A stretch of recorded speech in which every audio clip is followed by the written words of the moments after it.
3 up, 2 across, tap that play button 3 times, and walk through the archway into Dialogue Alley.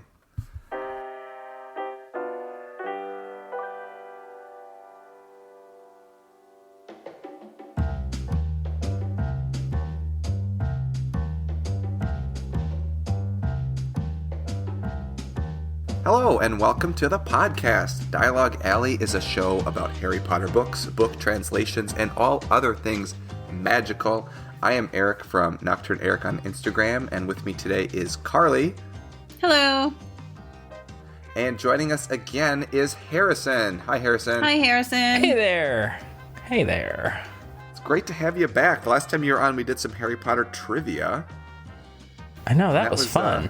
That was fun, and it was just you, Melanie, and me. But it so was Carly the wasn't questions. here. So... It was the questions I wrote. So I mean, I was there and here, right. there in spirit. That's right. You did do the questions. That was and they were really super easy. Yeah, we need to do it again. They were super easy, and I knew Harrison would be like, "What is this mess?" But I wanted them to be somewhat easy so other people could be engaged. There were a few tricky ones, I remember. Okay. There was one I didn't know. There was one that Harrison didn't know. Really? Okay, then I feel better. Yeah. You should go back and listen to that episode, because there were a couple tricky ones in there. Okay. Anyway, well, Harrison is back because he is going to talk about, or he's going to be a major contributor to our main segment this show. So all three of us, and I love saying this, Melanie said this last week, all three of us are Harry Potter translation book collectors. We collect Harry Potter books. We collect maybe some other Harry Potter things, but our main focus is books. Mm-hmm. But Harrison, do you collect Funko Pops? No, I do not collect Funko Pops. No. And that's all we're gonna say about Funko Pops. Always have to bring in the Funko Pop. Oh, not always. We didn't last week because you were gone. Okay. But no, we're glad you're back with us today, Carly. Yeah, me too. So, I think we're ready to go. Are you ready to go? I think so. All right, I'm ready to go. Awesome. Well, let's talk about some news.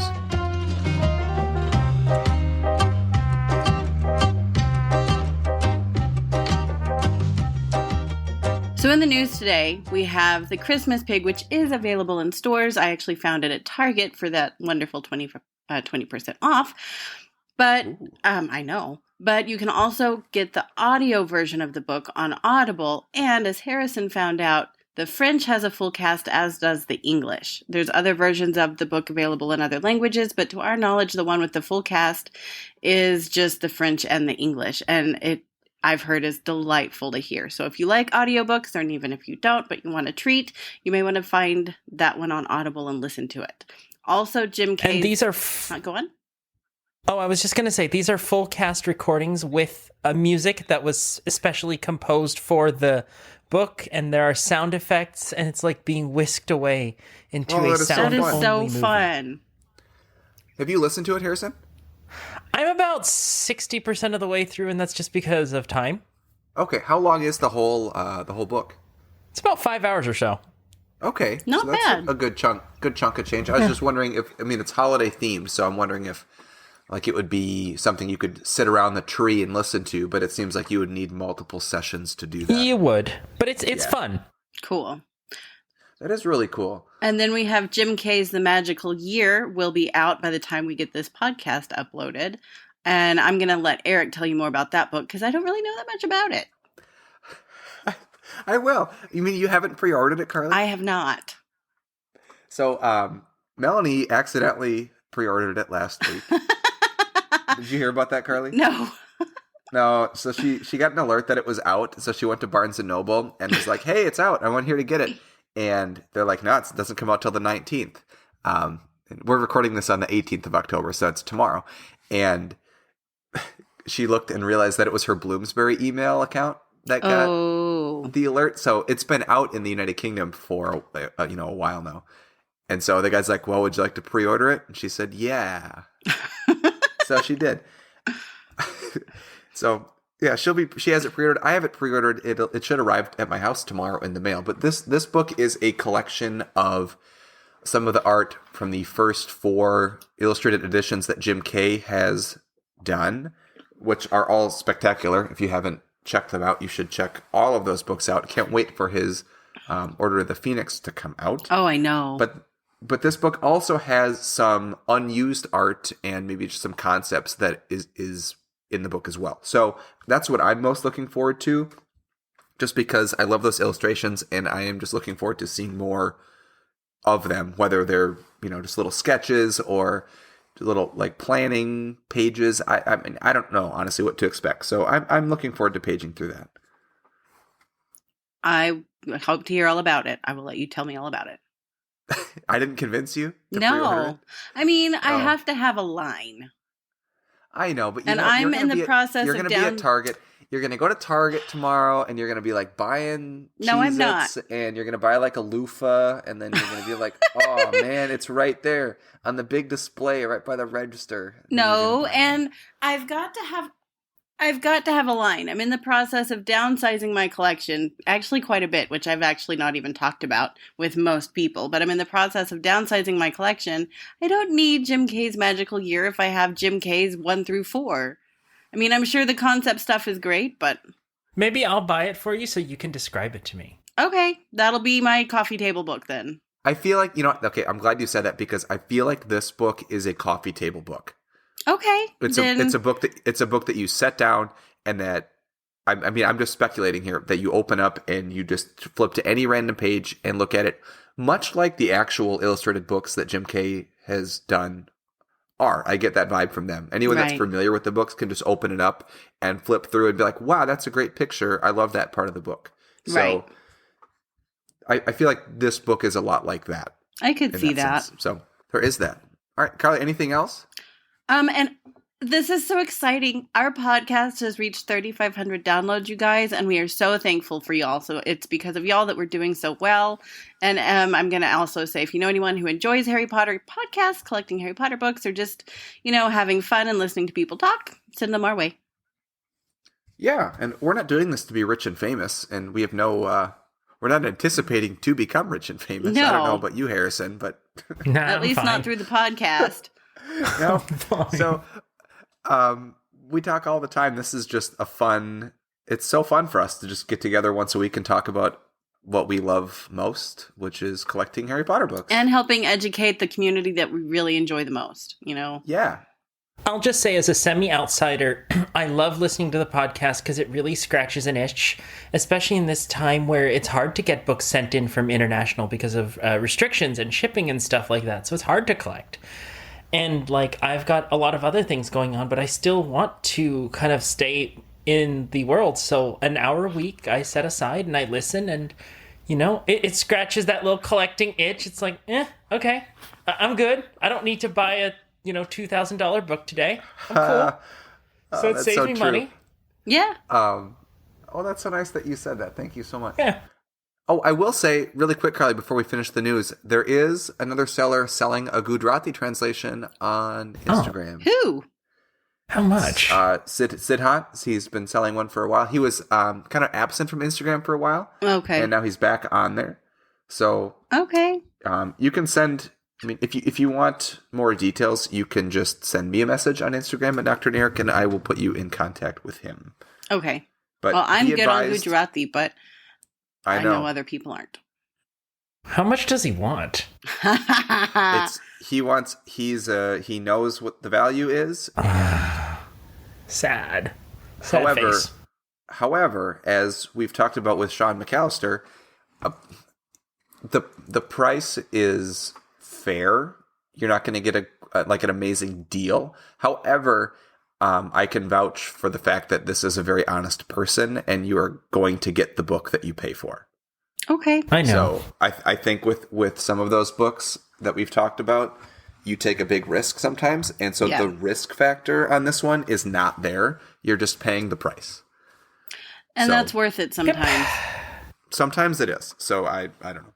And Harrison, I know you don't have that one, so I'm like, I can feel your mental battle going back and forth. Yeah, we've all been there. Like, no. I know we've all been there. You just said we scratched the podcast itch, so you don't buy a $2,000 book, and now I'm just telling you that there's one for sale. I know, it's a problem. Oh, it's not $2,000 though. It's more like 1,000 something. Yeah, I okay, so know, there you go.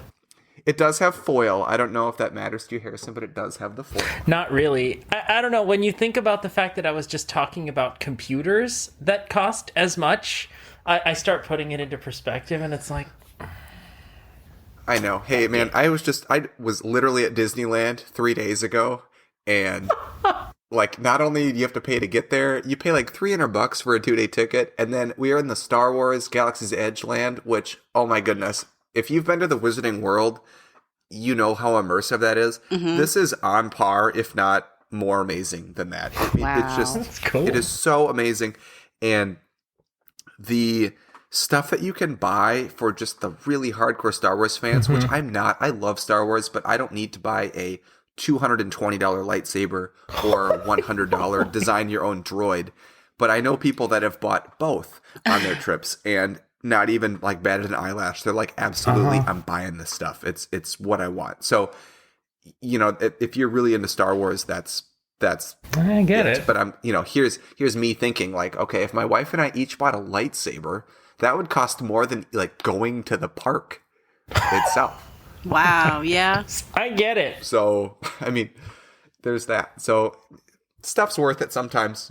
I don't know what else to say about that, but yeah, stuff's worth it. Way to end the If you feel like conversation. it's worth it. Yeah, stuff is worth Exactly. it. Go on. Go on. All right. Okay. Well, should we move on to the main segment here? Yes, let's do the main Yes. segment because I'm actually really interested in this topic because we have very different ideas, at least about this topic a little bit. So we're going to be talking about the Braille editions of the Harry Potter books and kind of we didn't realize, like, as a little group here, that there was some discrepancy of whether or not they should be counted among the translations or if they're like, you know, transliterations, meaning they take the English book and then just transcribe it using the Braille alphabet, if that should count, and where the line is as far as like what counts for translations and what doesn't. And we have different lines is what we found. So we're going to have Harrison on with us to discuss the Braille. Thank you. So I'm going to preface this for, you know, most of you guys who don't know me. I am a totally blind collector. I've been blind since birth.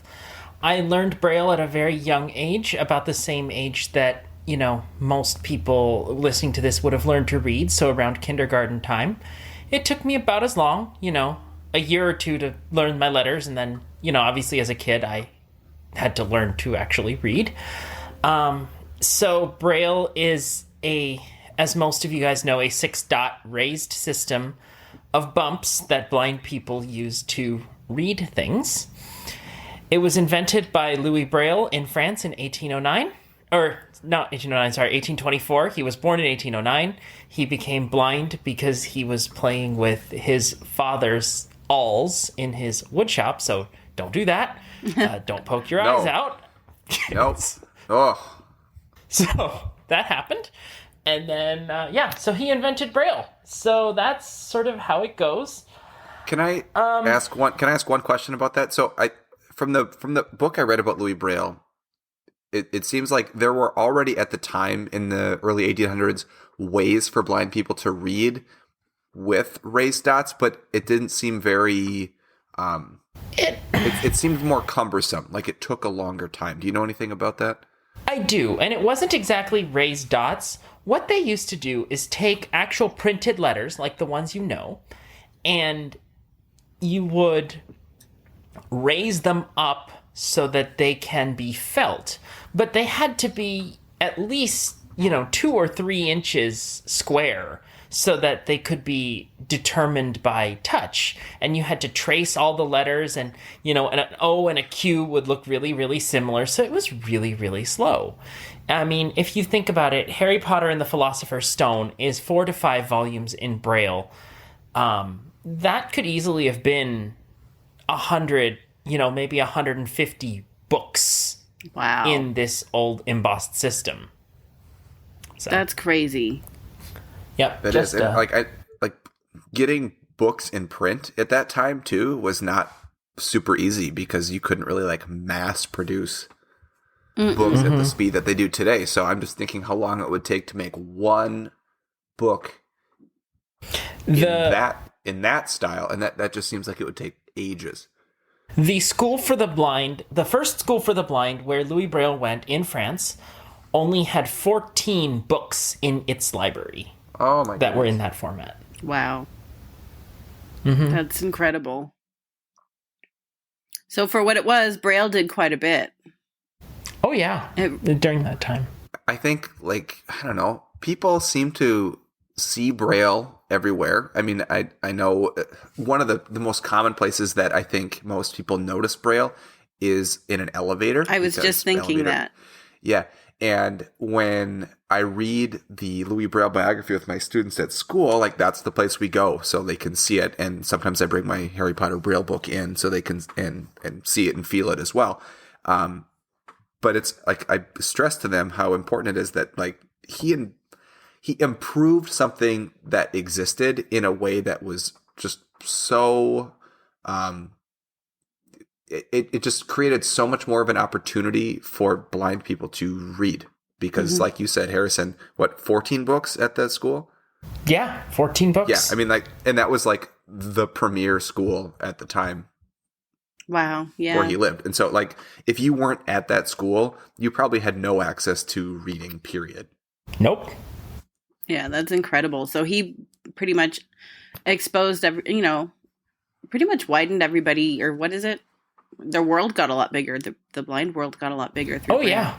So now moving on to sort of where we are today. Actually, I'm going to take a quick stop in the 20s, the 1920s, because this is a little important to our story. In the 1920s and 30s, Braille was finally starting to become more adopted here in the United States, because during the 1800s, it went through phases of, being accepted and not being accepted, and, just like any new thing, it took time. So in the 1920s and 30s, they started sort of printing more Braille books. It was a lot of Bible societies making the Bible accessible to blind people, and there were format wars, just like there was the DVD, Blu-ray, Laserdisc format wars. There were other formats that came up, for example, New York Point. But in the 1920s and 30s, Braille basically was the standard at that point. So they started making laws in the United States, the UK, different places, through the early to mid 20th century, let's say, 20th century, I don't know exact date, that basically said, if you're printing Braille books, then you can print them because, like, you don't need to get, like, all the rights from the publishers and stuff like that. It's called specialized format. And so they started, like, making laws that made it easier to print Braille books, and it sort of all culminated in the Americans with Disabilities Act in 1990. And so sort of, I don't have the exact laws memorized. I'm no expert in this field, but just through the important part is through the 1900s, laws were being enacted that made it easier and easier to make Braille books, culminating with where we are today, which is saying that if you are producing something in a specialized format, that's why in any copyright page you look at in an American book, it'll say any reproduction or distribution other than in a specialized format. When they say other than in a specialized format, they really mean a format used by people with disabilities. Okay. So, yeah. So that's sort of where we stand there with the laws of, today. So now kind of moving into where we are now, and specifically with Harry Potter, several, organizations have done the Harry Potter books in various ways, in English and in other languages. Starting with English, many organizations have done them for either sale or in the library. For example, there's a place called the Braille Bookstore up in Canada. They have printed the Braille books. Weirdly enough, they did print the American editions, which I cannot explain because they are based in Canada. But yes, like you mentioned, they're not affiliated with any publisher, so they can really do whatever they want.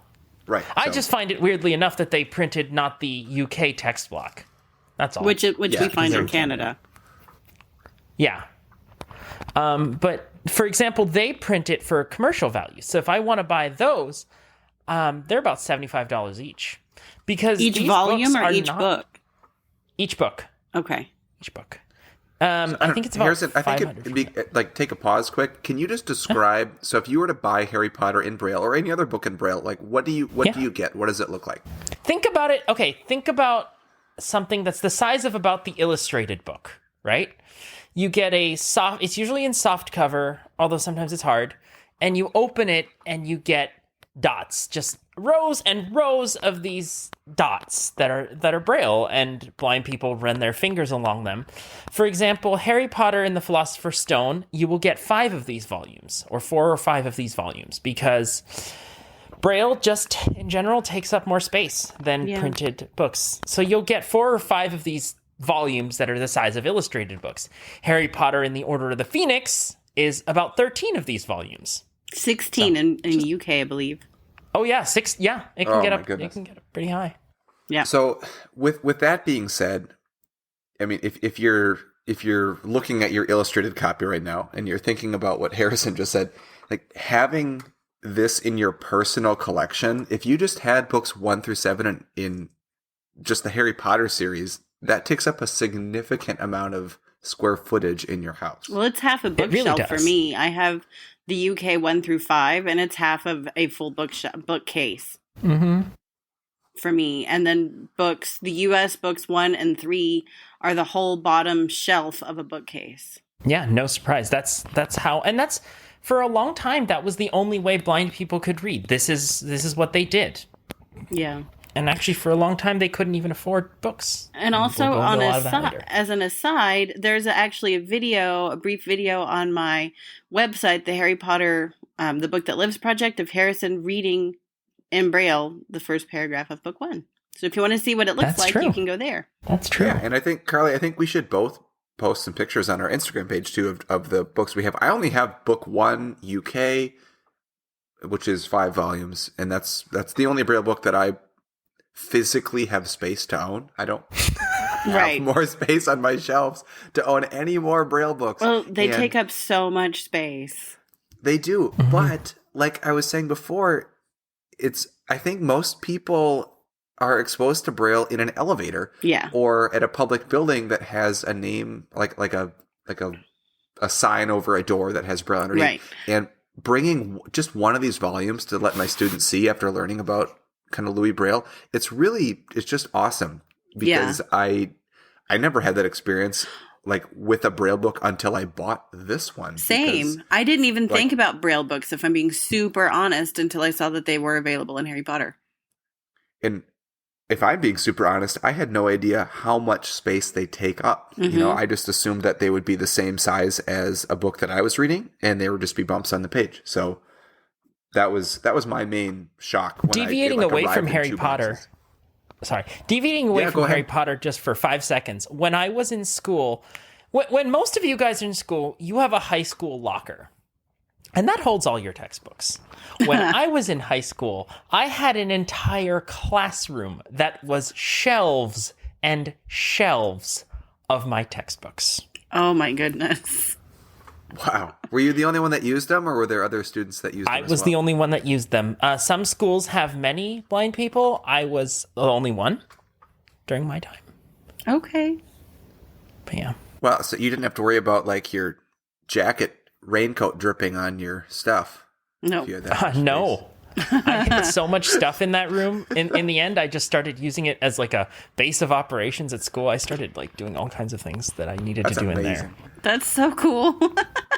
Yeah, I didn't even think about that, Harrison, but you were totally right, because I could barely fit because I live in Minnesota, so like snow pants, winter boots, jacket took up 90% of my locker, and then books and backpack, like good luck. It was like you pushed them in and you threw your shoulder into that thing and hoped it closed. And I didn't even have any pictures of anybody on the wall or a mirror or any fun stuff. I had nothing. Wow. Oh, gosh. Yep. Yeah, my locker. I don't remember my locker very much, other than I used to put cake in it. Cake? Yeah, like cake from the cafeteria. Your cafeteria had cake? Sometimes. What? My goodness. Wow. Yeah, I did that. I remember ducking into that room to hide from the world, make phone calls if I needed to. In the end, as I said, it just turned into my kind of base of operations. I had to bring a table and chair in there, but it worked. That's so cool. Did they put a locker number on the door?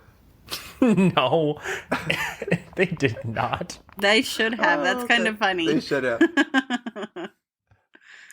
Okay, so going back to the Braille So as that was a like, huge tangent. I'm sorry. It was, but it was great. So going back to the Braille books, I think they're a transliteration of the English books, and I think we need to say what a transliteration is for those that don't know. Oh, so a transliteration is simply a way to present a language, or I guess write a language or type a language that is in a different script than... Or alphabet.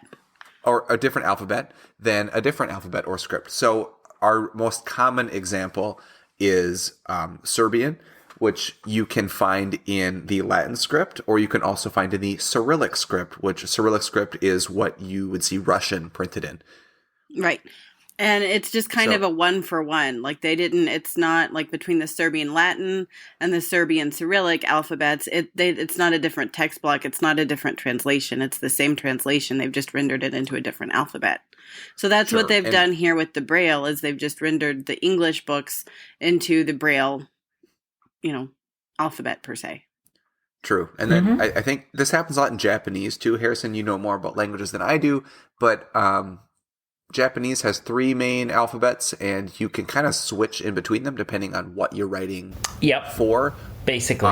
And so transliteration happens like on a daily basis in Japan. So you could see something in hiragana or katakana or kanji depending on what you're reading. If it's a sign, if it's a t-shirt logo, if it's something borrowed from English that they want to phonetically spell out. And different words are written in different ones. Yep. Right. Yep. So that's more, if you are Japanese or you go to Japan, you will see 3 different alphabets. And if you have the Harry Potter book in Japanese, you'll notice that it reads right to left, top to bottom. And that is one way to read Japanese. You can also read Japanese left to right, side to side, like a normal English book. So they can transliterate that as well. So Braille is technically a transliteration of whatever language it is based in. Right. And I think it's important to say that there's lots of different languages that have, Braille, alphabets. I think it's Xander, wasn't it Xander Harrison that got wasn't it the Finnish? He got Finnish book 1 and it was like 16 volumes. Yep. So that's actually a really good segue into what I wanted to cover next. Okay. Which is that we have English language Braille books, but there are, just as there are blind people in the United States who speak English, there are blind people in other countries that speak other languages. There are several. Unfortunately, a comprehensive list has not really been compiled, but off the top of my head, I know there's at least Spanish, French, German. I believe there's Italian. I know there's Japanese. There's Finnish. There's Swedish. There's Lithuanian, oddly enough. Yeah, there are several different, and these are the same, translations that you have on your shelves, translated by the same translators, but just transliterated into the Braille script of that language. Usually, obviously for the Latin languages, the letters would be the same as the letters in English Braille, but sure. If you read them, they would basically read in Lithuanian or in Spanish or in Swedish. And have you gotten your hands on any of those books? I have seen the Spanish. Okay. And so that actually adds another corollary, which is a lot of these books are what I'm going to call uncollectible. A lot of these books, because Braille books are very, very expensive to produce. The way you produce it is using a Braille embosser, which you will hear in a audio clip.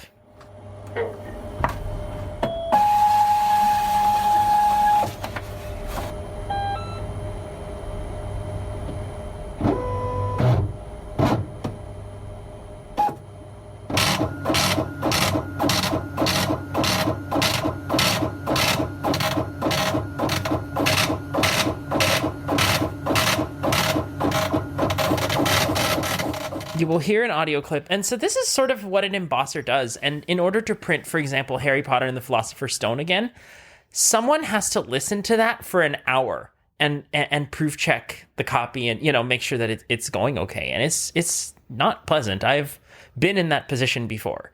So it's definitely not pleasant. Yeah. Not pleasant at all.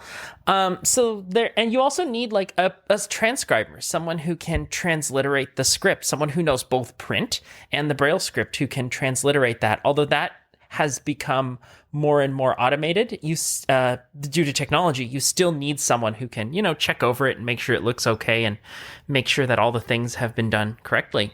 So what I mean by that is it's very expensive to do that. And in some countries, that may not be as affluent. There may only be 5 or 10 copies of the book in that language written in Braille.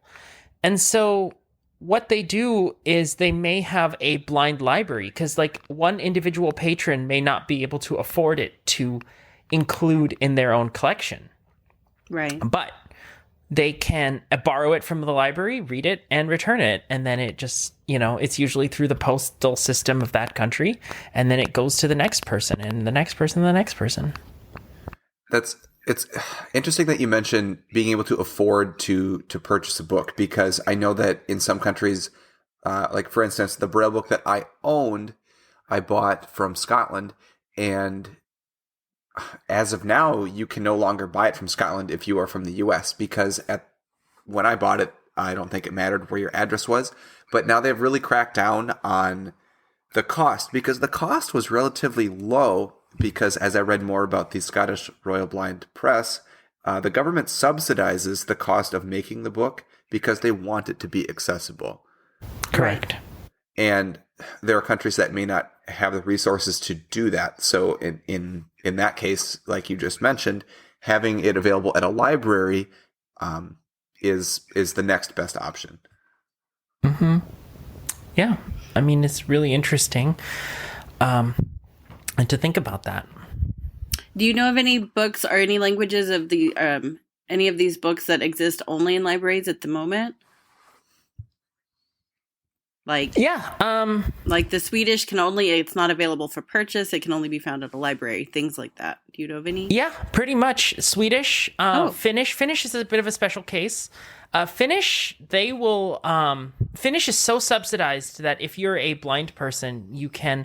They call it a library, but they basically say you don't need to return it. So you ask for it, they give it to you. Wow. That's awesome. Finland. But that's Finland for you. We love Finland. Finland's awesome. We sure do. Yeah.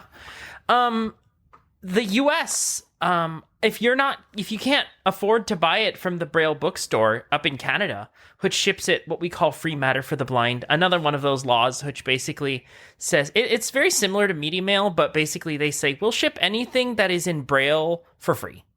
Oh wow. And other blindness things, other things that are for blind people, from blind people to blind people, we'll ship those for free.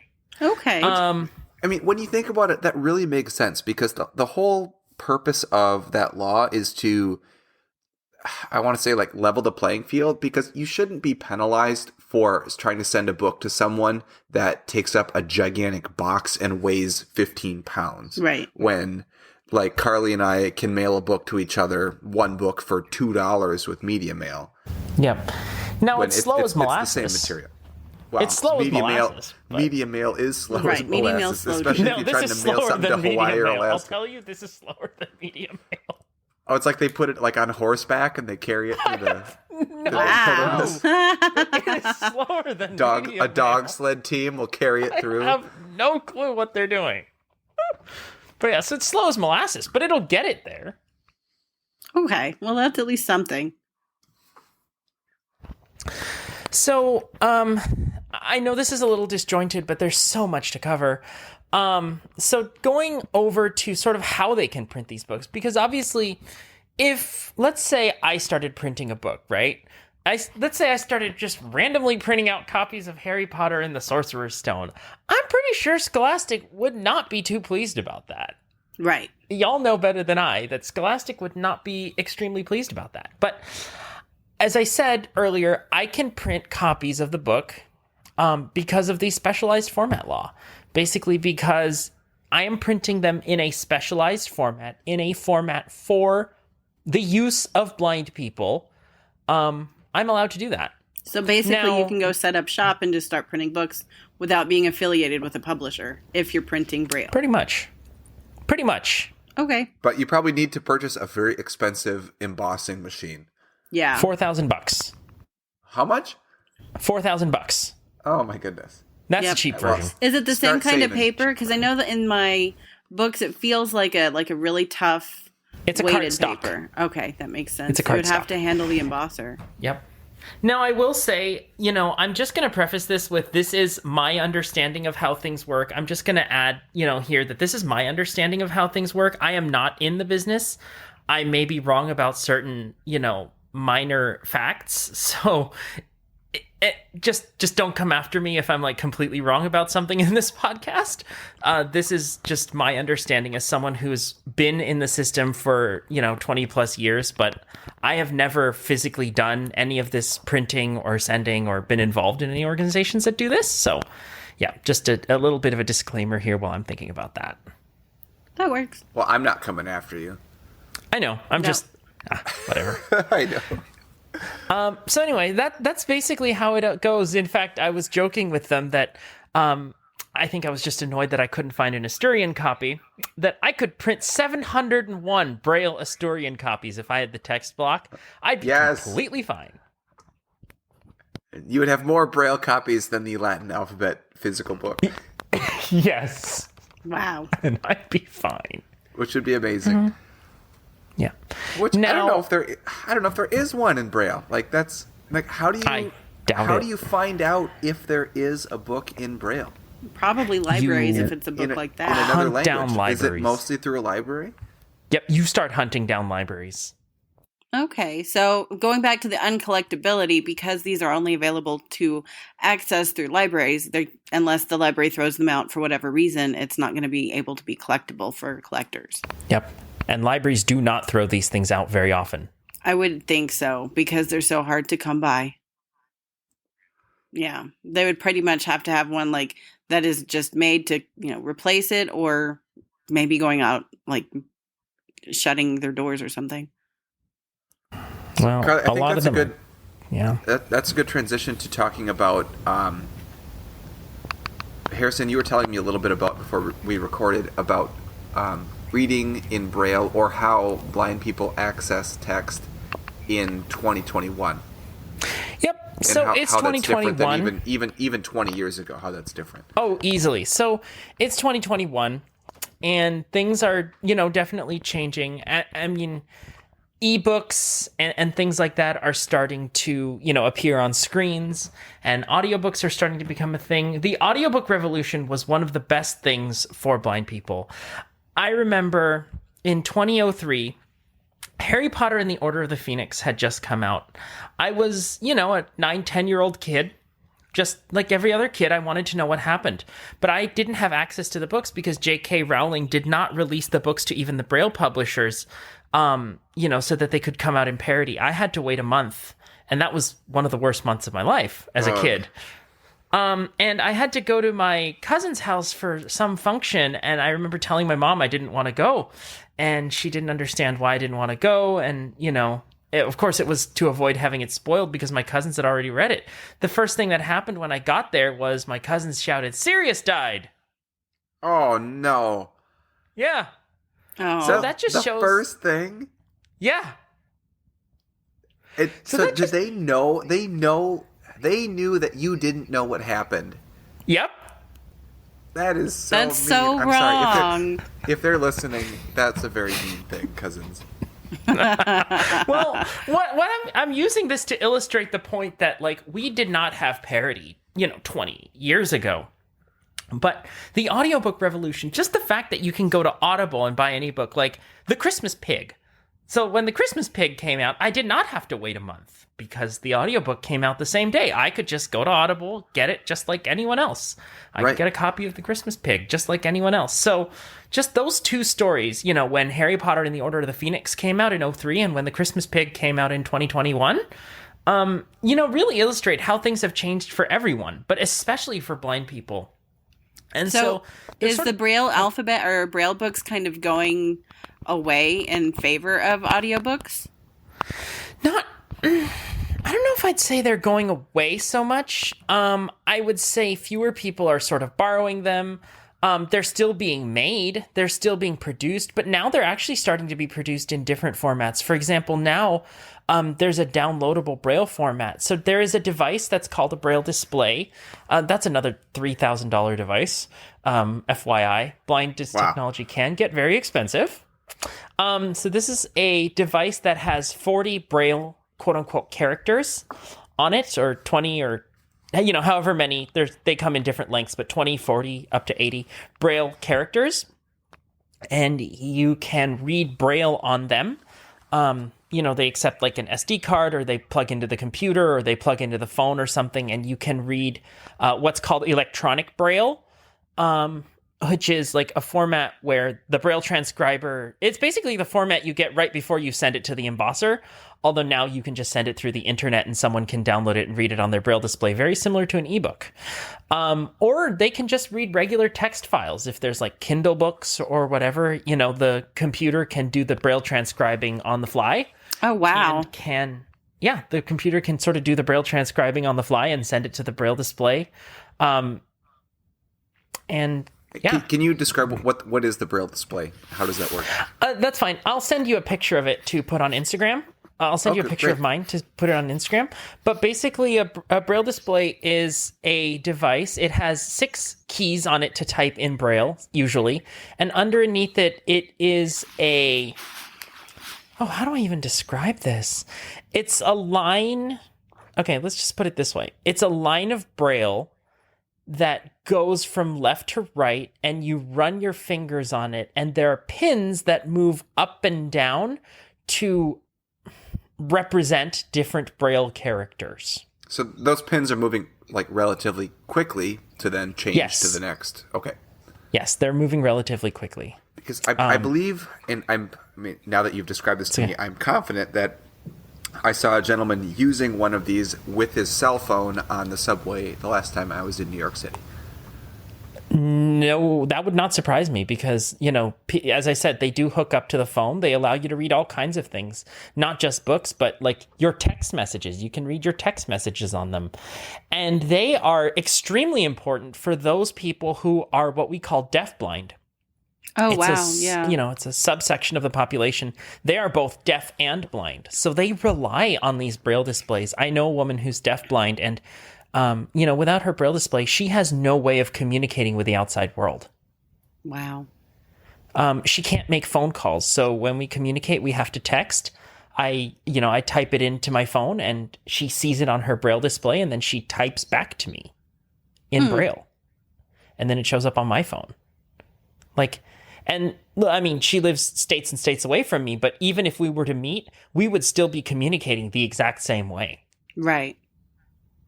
Because that's the only way she has to communicate.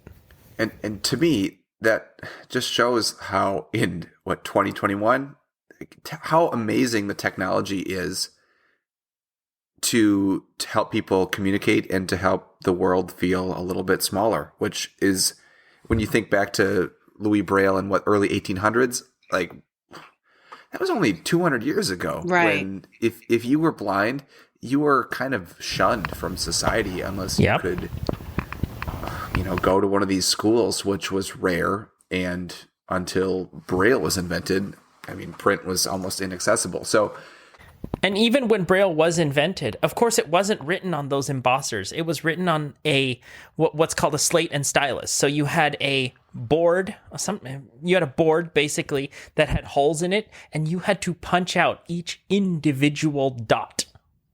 Wow. Oh my goodness. And you had to, and because of the way it was, you had to punch them out in reverse. So you had to reverse your thinking, and like anything that was on the left, you punched out on the right. Anything that was on the right, you punched out on the left. And there are people that are really fast at it. I can do it, but it's really slow. So tying this back to Harry Potter, and then also tying it back to collecting books.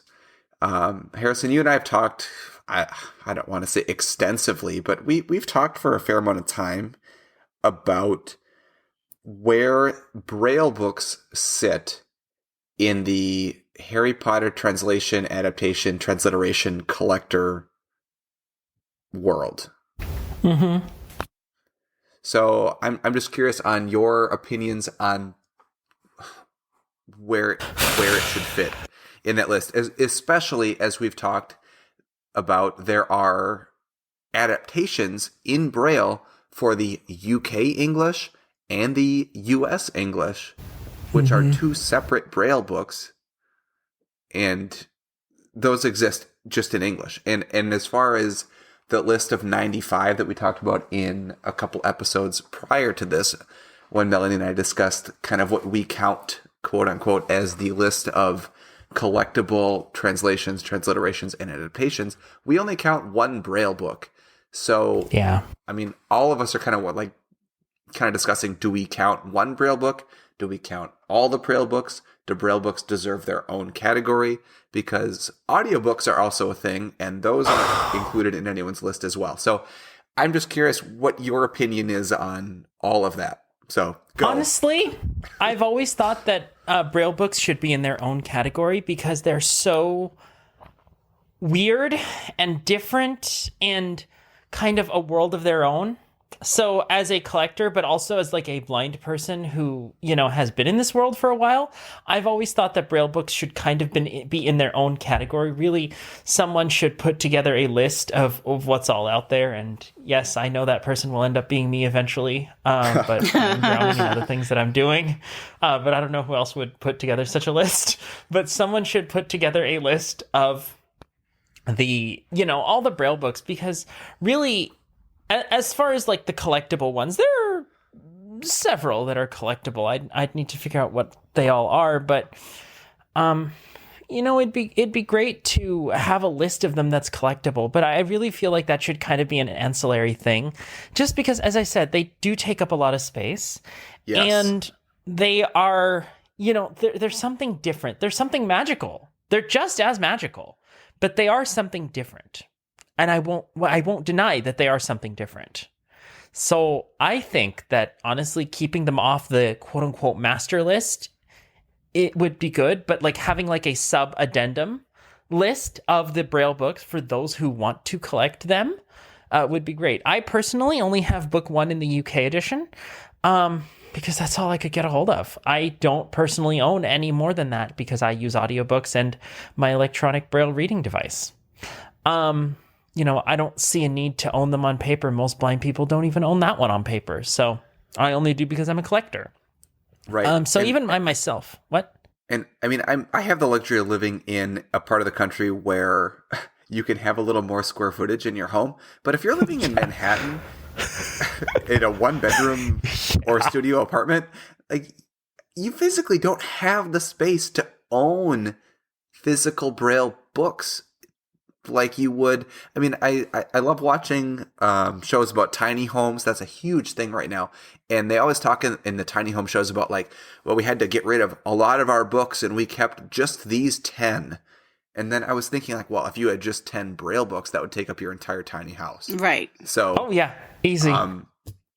So there's that as well. And I think, as you mentioned, with these new, with electronic Braille and the audiobook format, it to me, I'm interpreting that as it's a more space saving way, but also just a more convenient way to read these books because you can do it on the go. Like, it really is. Now, I will say there is a lot of pushback from blind people that think that paper Braille is still important. I'm not going to weigh in on that debate here, but just acknowledging that side, there are a lot of blind people who still believe that paper Braille books are, really, really important. And I think that's the same as printed books for people that are, ebook readers and physical paper book readers. Like they're different experiences, I would say, as someone that is reading a book. Precisely. That's what I was about to say. They are different experiences, but it's out there, for those who want to take advantage of that, it is out there. Right. And I think us as book collectors, I don't think any of us want to see physical books die in any format. So, I mean, I'm all for keeping it around. I do acknowledge that it takes up a lot of space. They can be expensive. and it just isn't the most convenient way to read a book. Just like if I'm on my way to work in the morning, I'd rather listen to an audiobook because reading and driving is not very safe. It's for so anyone. dangerous. Don't do that. Right. And even if you're taking a train or a bus to work, like reading might make you throw up because Motion people sickness. get motion sick. Yep. Right. I used to read in the backseat all the time without getting car sick. Well, I'm sure. When I was a kid, I used to read in the backseat all the time without getting car sick. I did, but I still do if I'm anywhere. I'm happy. I'm probably reading a book, as long as I'm not driving. I will say though, when you're reading in the car, when you're reading Braille in the car in a physical paper book, you get a bump, speed bump. Oops, lost your place. Oh no. No. That's a thing.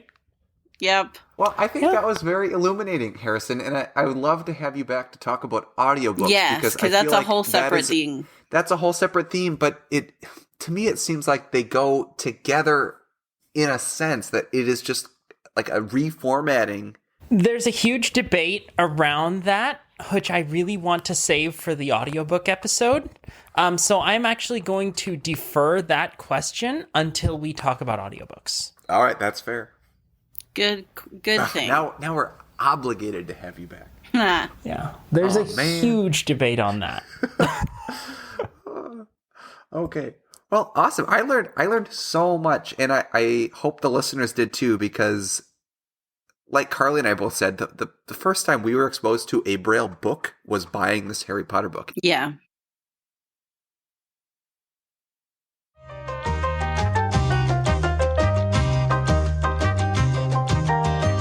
So our translation of the show today is the traditional Chinese philosopher's stone. Yes. Yep. 哈利波特和神里的魔法师. That's so cool. It is so cool. Which, Harrison, we all know that you speak tons of languages, probably like a million. More languages than are on the planet. How many languages do you speak again? I speak 12. 12. Okay. Oh, that's, Yep. I don't know, 10 more than me. So you win. So you not only did you grow up reading Braille books, but did you grow up learning Chinese as well? I did, from my mother. That's so cool. Okay, so, and your mother is from Taiwan. Yep. Now, this is, yeah, basically. So before we go into the details about the book, can you just explain a little bit about simplified Chinese versus traditional Chinese? And then, like, I think sometimes people think that's synonymous with Mandarin and Cantonese, which it's not. So Right. It's not. So for as long as Chinese has been a thing, empires and empires and empires, we had Chinese writing. That was basically traditional Chinese. That's why it's called traditional Chinese, because it's the way that Chinese was written traditionally. 1950s, 1960s, Mao Zedong, Cultural Revolution, let's smash up everything that was wonderful, and let's, establish communism, and let's make writing easier, simpler for the masses. And that is why we have simplified Chinese. So simplified Chinese is used in China, mainland. Hong Kong, Taiwan use traditional Chinese. Basically, other Chinese-speaking enclaves that left after the communism, period, they speak and read, or they read traditional Chinese. Speak is a really, really bad word to use here, but they read traditional Chinese. Chinese is sort of an all-encompassing word. There are several dialects, the most well-known being Mandarin and Cantonese. However, there are other dialects, Hakka, Shenwanese, Fushenese. There are so many, like I could never list them all. Which are mutually intelligible? Almost none of them. None of them? Okay. Think about it more as a continuum. Think about it more as a continuum as you move around China. So, like, something from the north would probably be very, very difficult to understand for someone in the south. But Beijing being the capital, just about everyone speaks Mandarin. So that's sort of the in lingua addition franca to of the country. a different dialect?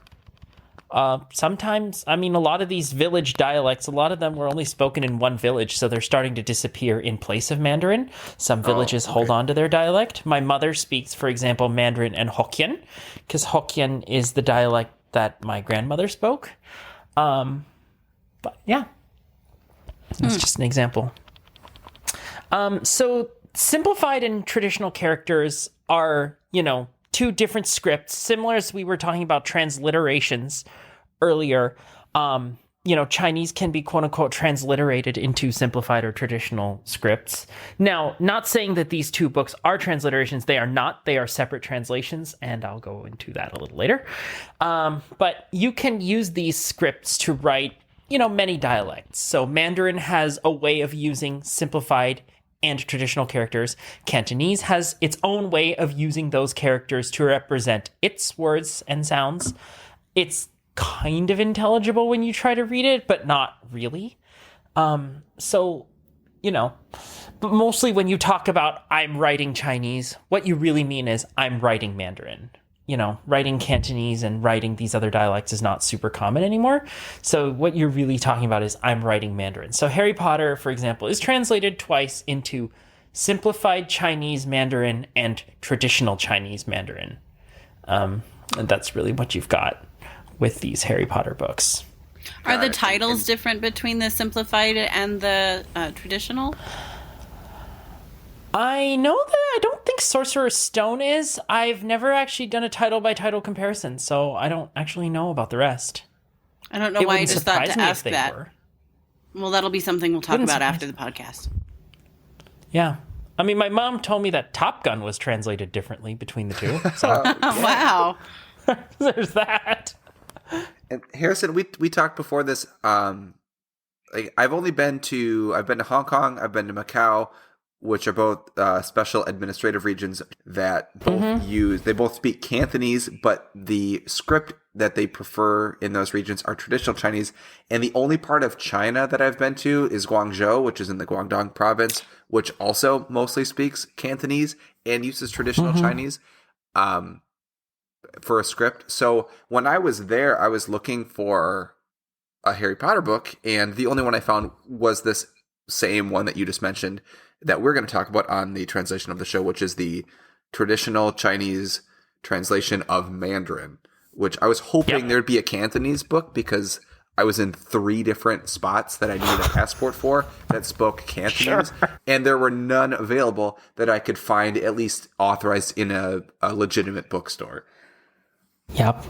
I have not tracked down any, but, with China, you never know. Just how it is. There could be street versions floating around. We don't know. I mean, there could be versions that say that they are Cantonese where it's Harry Potter visits China and goes on a foreign exchange trip, and they think that's the real book. So we don't know. Yeah, China has a lot of different knockoff books and fake translations and stuff. So let's talk about the traditional Chinese translation, Harrison. So we have the translator, which I have as Peng Chen Wen. Yep, actually, you got you got basically spot on. I don't know what the tones are. So Chinese is a tonal language. There are 4 different tones, and the pitch that you say things in matters. Obviously, that is not represented in the English, and I don't know what the tones are, and I am not looking at it right now. So, well, I'm going with that. All I know is that sometimes if you don't get the tones right, you can say mom or horse. Right. That's the only thing Pretty I know much. about tonal language. The publisher is Crown Publishing Company Limited. And this is, like we mentioned before, the official written script that is used in Taiwan, Hong Kong SAR, and Macau SAR. And Crown Publishing is one of the oldest publishers in Taiwan. I mean, I showed my mother this book, and she's like, wow, this is Crown Publishing? They've been around since I was a kid. Wow, that's pretty cool. And on a scale, before we go into the deets here, let's talk about the scale of 1 to 5, how easy and difficult it is to get. I gave this a 1. It's pretty easy to find. You can find it really easily. And value-wise, it's not being disrespectful. I have a very low value on this book. It is the cost of a normal book. Right. It's okay. It is currently in publication. They are making more prints of this book. There is a huge speaker base, or reader base, I should say, that is wanting to read this book. So they just keep making more. Let's put it this way. So even the 20th anniversary versions that had a slightly different cover, Eric wanted a copy of them. Yep, and I my have parents were going to. Yep, he has one now. He wanted them, and my parents had just gone to a trip to Taiwan and brought like 10 of them back for me to sell, and just to help me out. And I had just gone to Minneapolis, and I found this store that made the most amazing pickles. And Eric wanted a 20th anniversary version, so I said, listen, I'll trade you one copy of this book for 3 jars of pickles from this store in Minneapolis that I am no longer in because I came home to Texas. He's like, done. He shipped me 3 jars of pickles, and I sent him the book, and that is probably the weirdest book trade I've ever done. It is. It's the weirdest trade I've ever done. It's the weirdest one I've ever heard of. Did you eat the pickles before or after we met for dinner? Well, after because I wanted them after I got home, so you had to ship them to me. So obviously that's true. Okay, I didn't know if you just had them before and then you got home and you're like, man, those were good pickles. I wish I had more. Well, yeah, I had them before, and then, that's basically exactly what happened. And then I got home, and I realized I had a little leverage because you wanted that book, and it was a low-value book, and it was a fun, book collector story. It was fun. Well, and if you're ever in Minneapolis and you want some good pickles or any Eastern European deli meats, you can go to Kramarczyk's Deli in Minneapolis, and they will hook you up with your meats and pickles.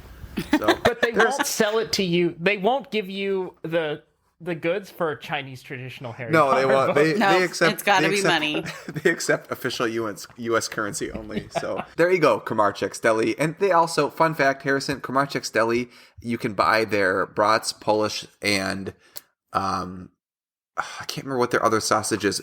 You can get those at the Target field where the Twins play. Oh, fun! So they have their own stand there, which is great. Which is always a long line. So that's good because their stuff is awesome. All right. So let's move into our TOTS scale here. If you have the book. So the first thing, let's open it up and take a smell. I rather enjoy it. I'd give it an E. I think it just is. Yeah, like mine just... Well, first of all, like mine is really old and all of the gold is like rubbed off the cover and it smells like something that's been in your grandparents' attic for a bit. So I'm going to go with like, it's acceptable. It's not a troll, but it's not great. I agree. It's acceptable. All right. Well, maybe I bought mine brand new on Amazon US. So like no one has had this book before me. And it smells pretty good, so I'm giving it Mine an was supposed to be new, and then I get this, and it was definitely a new. Oh, okay. And it was a $10 purchase, so it was like, well, okay.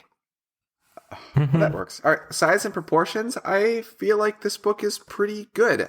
Comparing it to the simplified Chinese book, not the one we talked about last week, but the softcover simplified Chinese. That book's very floppy and big. This book feels a little more sturdy, and I like the size of it. I like the size and shape, and you can hold it and read it, and it's not gonna like flop over. It's not. To me, the simplified Chinese feel like coloring books. They do. They feel very. Yes, I very also flimsy. agree. And I've never read Chinese, so I don't know if like the floppiness is a good thing. So I can't attest to that. But I agree. I give this an E for size and proportions. I would too. I agree. I like an E. And I think how it feels in my hands, I would also give it an E. It's mine's paperback, but it's kind of a thicker cover paperback book, and it just feels really nice. And it's got like the wrappers are kind of sturdy, so it'll support the pages while you read. Now, just about the paperback thing, I've been told that, now I have no confirmation of this, but I've been told that in Taiwan, only like academic books are usually printed in hardcover. Like these kinds of fiction novels aren't as valued over there, so they're just like, let's just print out a bunch of soft covers and give them to people to read. That would make sense. Oh, interesting. Mm-hmm. So then the quality of the book, which I think this is a good time to mention, this book reads right to left, top to bottom. So if you're looking at it, I appreciate when the cover image is reversed, which it is in this case. So if you know the traditional Mary Grand Pré cover art, which now I guess we're getting into cover art interpretation. Melanie's going to be so mad. Melanie's going to be so mad. Oh, Anyway, no. keep going. Okay. Don't tell her. She'll never know. Much like the Hebrew book that we looked at before, they just mirror the Grand Prix art. So instead of Harry kind of fading to the right side of the page, Harry is trying to catch the snitch towards the left side of the page. I'd say quality of the book, I'd also give it an E. I mean, I think this book is just, it's a really well-made book. It's not the best book I've ever had, but for a paperback, it's good. I will say mine has been well read, and it's got quite the spine lean, so I'm going to say it's a troll. Oh no, for your specific copy, And all it's of a troll. and my specific copy is a troll. And all of the gold lettering is completely rubbed off, so it's just like raised where the Harry Potter is, but there's no gold foiling.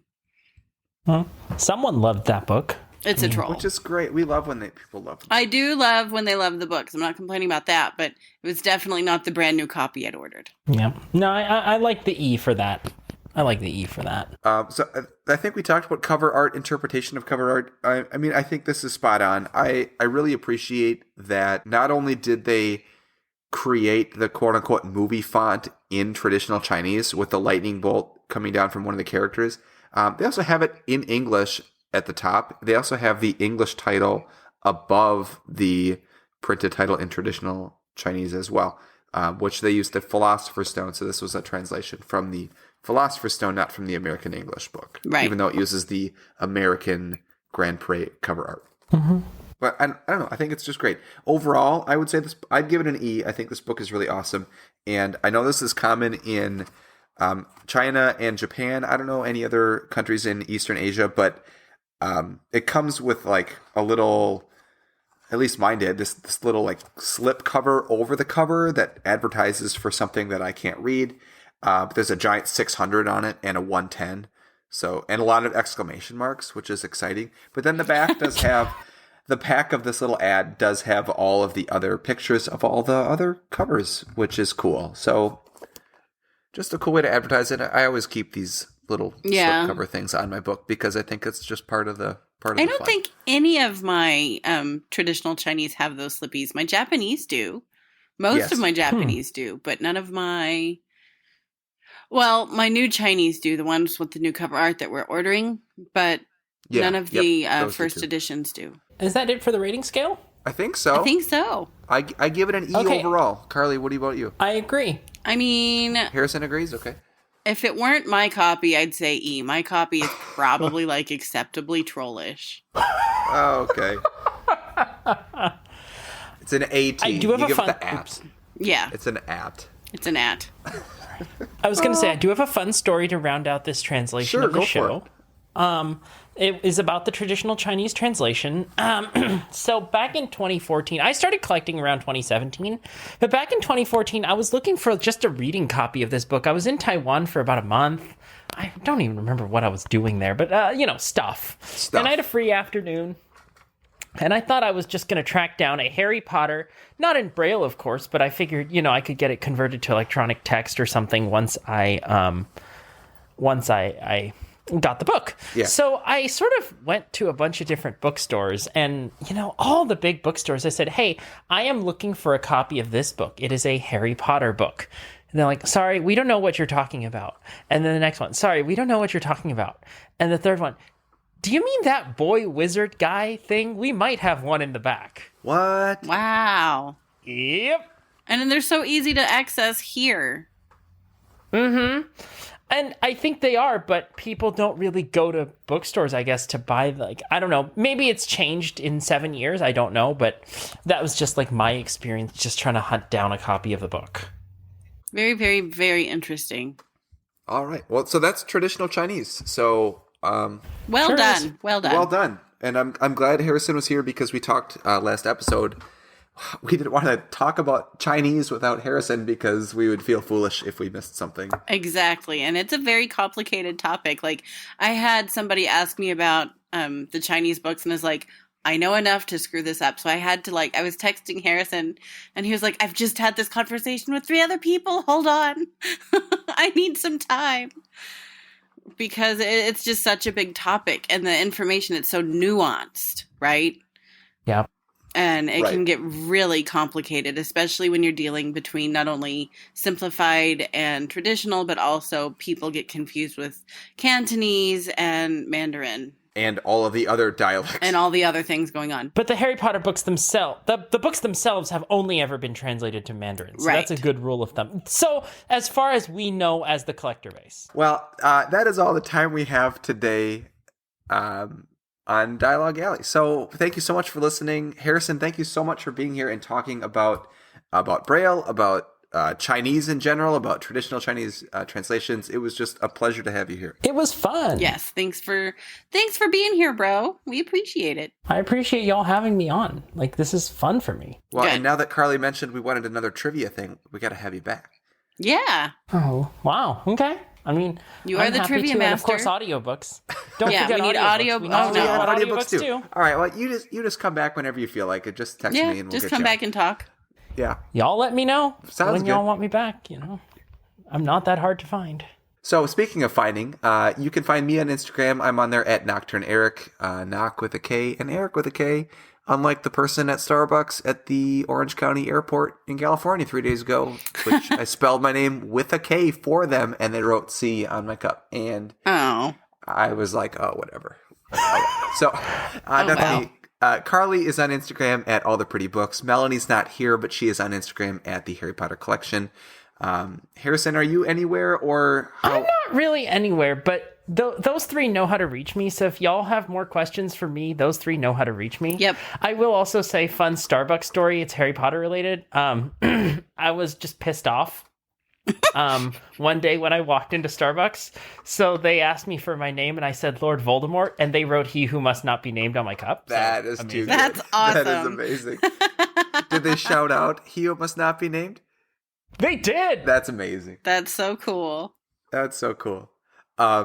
So I guess another great way of getting in touch with Harrison, you can always message our show in general. You can send us an email at dialoguealleypodcast@gmail.com.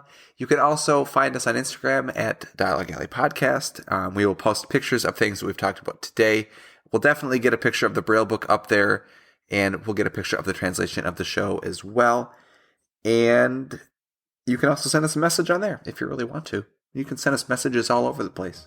Yep. We'll answer them because we love talking to you wonderful people. Very true. And that's it. All right. So that's it. So if you like what you hear, spread the word. Let people know to listen to our show. We're so glad that you're listening to the show. Thank you again. We're up to 3,500 listeners. That is so special to the three of us. And I guess Harrison would probably think it's special too. I don't know. Oh, I agree. All right. Yes. There we go. So cool. So now it's time to walk back through the archway into our daily lives, and we'll catch you next time on Dialogue Alley. Thank you, everybody. Goodbye.